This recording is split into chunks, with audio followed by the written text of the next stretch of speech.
তুই বাস্তবে পেদনি হয়ে টিকটকে পরিচয় আমার ধোকা দিছস। তোর মতো একটা পেদনির সাথে সংসার করা আমার পক্ষে অসম্ভব। আমি তো তোমার কোনো ধোকা দেই নাই। তুমি আমার টিকটকে দেখা বিয়া করছো, বাস্তবে দেখো নাই। এই দোষ তোমার, আমার না। তুই যে টিকটকে ফিল্টার মেরা পরিশাস্তি সেটাকে আমি জানতাম। এখন এত কথা কয়ে লাভ নাই, যাবা।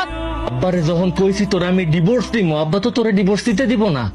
সেই কারণে তোর সাথে আজকে থেকে এমন সব ব্যবহার করুম, তুই নিজে বাপ বাপ কয়ে বাড়ি ফেরা পালাবি। আল্লাহ, তুমি আমার এটা কেমন জীবন দিলা? আমি তো তার জোর করে বিয়া করি নাই, সেই তো আমারে পাগল হয়ে বিয়া করছে। বাবাজি, আমি ভিক্ষুক না, আমি তোমার শাশুড়ি। কি? আপনি আমার শাশুড়ি মানে? তুমি যারে ভিখারি কইতাছো সে আমার মা। কি? সে তোমার মা মানে? অসম্ভব, সে তোমার মা হইতে পারে না। চুপ কর হারামজাদা। টিকটকে দেখা যখন পাগল হইছিলি তখন মনে আছিল না? আব্বা, তখন তো আমি জানতাম না যে এরকম একটা ফকিন্নির রাইসার মা। আমি তো জানতাম ও বড় লোকের মাইয়া। ফকিন্নির বাচ্চা আমার বিছানায় তুই আরাম করে ঘুমাস? হ্যাঁ, আয় আল্লাহ, আমার মাইয়াটারে কেমন মার মারছে! এরকম করে প্রত্যেকদিন যদি মারে আমার মাইয়াটা তো মরেই যাইবো।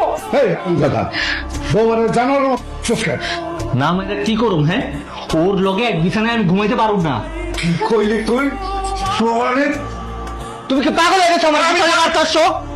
আমি সবার সামনে কানে ধরে বলতেছি, আজকে পরে থেকে আমি আর কখনো বউ পিটাবো না। আর বউ পিটায় কাপুরুষেরা। অ্যাঞ্জেল পরির ভয় নাই, অ্যাঞ্জেল পরির কিছু হলে অ্যাঞ্জেল পরির ভয় নাই। হইছে, তোমরা সবাই থামো।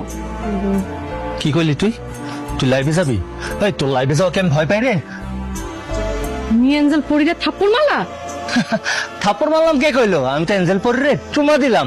এখন কিন্তু বেশি বাড়াবাড়ি হইতাছে। ওই বাড়াবাড়ি কি আমি করতাছি নাকি তুই করতাছস? হ্যাঁ, হারামজাদা।